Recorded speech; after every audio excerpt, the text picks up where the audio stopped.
Well, it's the end of August and it's tomato picking season, so today we're going to be making some red salsa.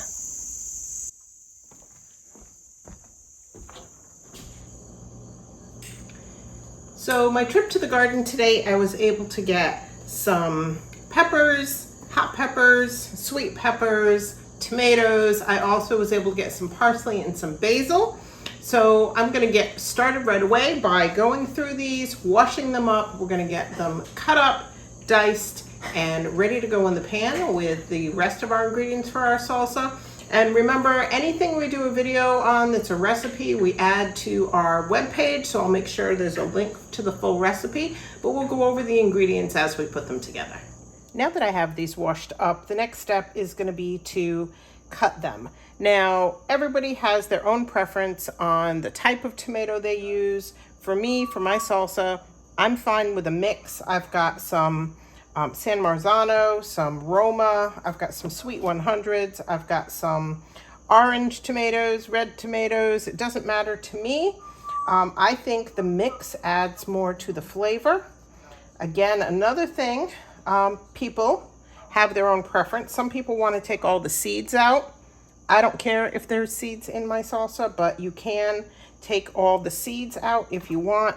If you're using like a San Marzano, what I do, I just cut out the stem piece.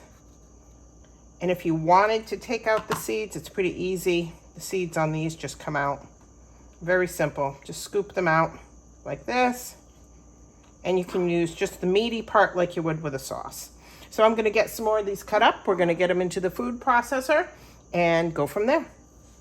I've got the food processor full. I'm going to do a quick dice up on these. Now this is something you don't have to use a food processor for. You can do this process by hand. Let me get these all done so that we can then move on to the next step, which is going to be our peppers. Now that we have these all diced up in the food processor, we're going to just pour these into our pan. And I've got just over 10 cups, about 11 cups here. So that's what we're going to start with. So now that we have these in the pot, let's get the rest of our ingredients. Now that our tomatoes are done, we're going to move on to our peppers. I've already got about 1.5 cups of sweet bell peppers. I did a mix of yellow, orange, and red just to add a little bit of extra color. I'm going to add 1 of the Cubanelle peppers from our garden, as well as 1 of the Serrano peppers. Now, if you don't like things hot, you can skip this. You can use a tablespoon of hot pepper sauce in place of this if you want. So I'm going to get these, I'm just going to cut them open, take out the seeds. I'm going to save the seeds because we do seed saving.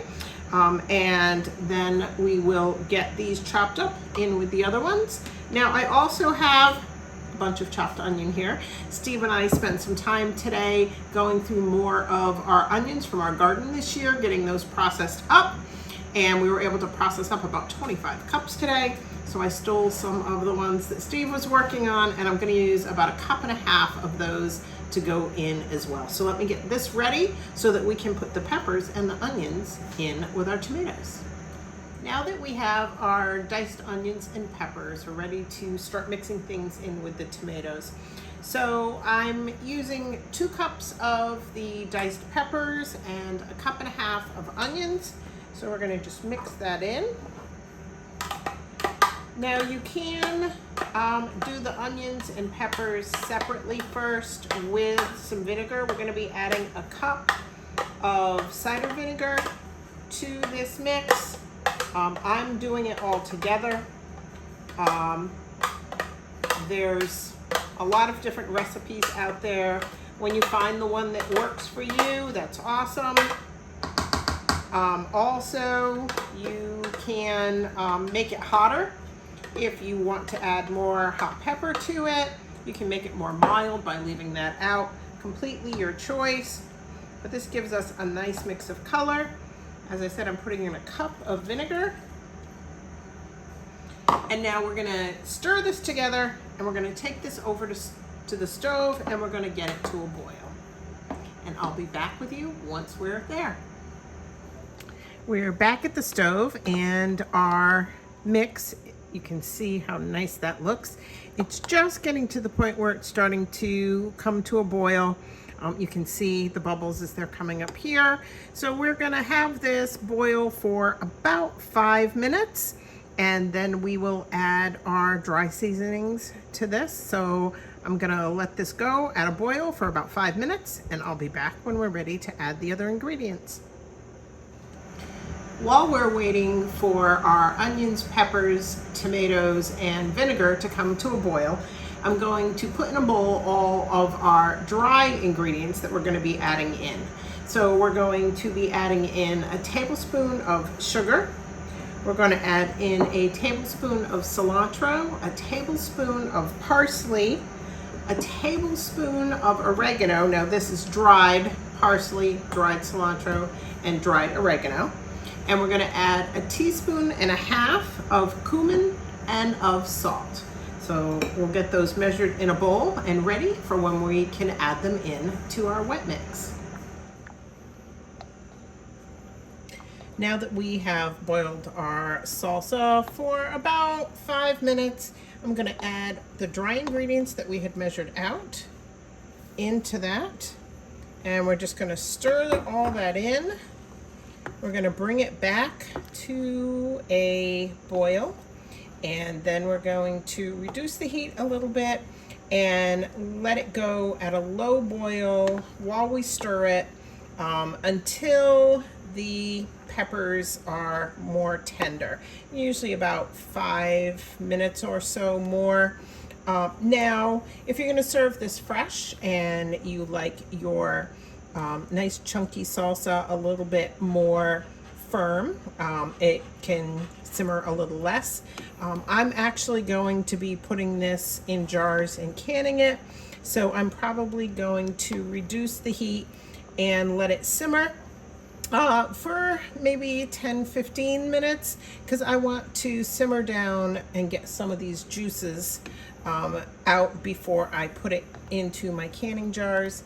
So I will show you what it looks like when it's ready. We're at the end of this pot of salsa. So I boiled it for another 5 minutes. The onions are becoming much more clear. The peppers are more tender. I did let it simmer on a much lower temperature for about another 10 minutes to take off some of the extra juice.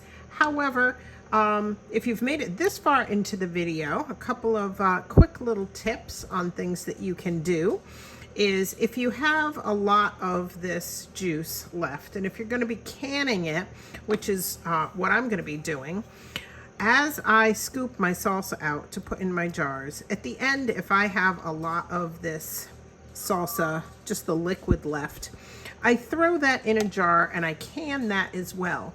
And I use that broth from the salsa as the base for a Southwest soup mix. And it makes a nice, slightly spicy soup. So instead of dumping it in the trash, down the drain, whatever it is that you might do with that broth if you weren't going to use it, it does make a great soup base.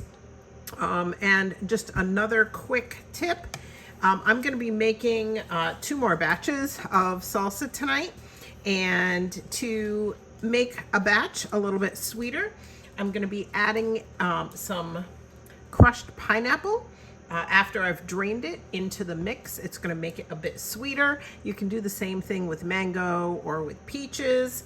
You put in 2 to 4 cups based on what it is that you're using and how much sweeter you want it, and the size of your batch of salsa. So I'm getting this ladled into my jars because I'm going to be canning this, and I'm going to leave about a 1/2 inch headspace. I'm going to make sure that I wipe down the tops of the jars with a cloth with some vinegar to make sure the tops of the jars are clean before I put the lids on, and then I'll just be hand tightening the rings before I put them in the canner, where for our elevation I'll be processing these for 40 minutes. Well, it was real late by the time I got all this finished last night, So I figured I'd pick up on our video this morning. While the original batch of salsa we made together was in the canner, I decided I would use up the rest of my tomatoes and make more. So I ended up making 2 more batches, and I wanted to do something a little bit different, so I added 2 cups of pineapple to each batch. So now I have a pineapple salsa. Now if you like a sweet salsa, you can use pineapple, you can use peaches, you can use mango. There's all different kinds of options. There's a ton of recipes out there. Be creative. Try the different things that you like. Make it to the heat that you like. In the meantime, I ended up getting 5 jars from each batch. I've got another jar in the fridge from the pineapple salsa that we'll be using right away. But I was real happy with how everything came out. Steve did a taste test with me as well, and he liked both batches. So this will be awesome to go on our pantry shelf. I've got them labeled and dated, and I'll be taking the rings off when I put them on the shelf in the pantry. As always, we'll make sure the recipe for this is on our webpage. We'll leave a link in the description. And in the recipe, we'll also have notes about adding different fruit to your salsa if you want something a little bit different. And we'd love to hear from you in the comments. Do you like fiery hot salsa? Do you like a sweet salsa? Let us know what your favorite is. And remember, like, subscribe. It really does help us out a lot. And until next time, everybody, take care.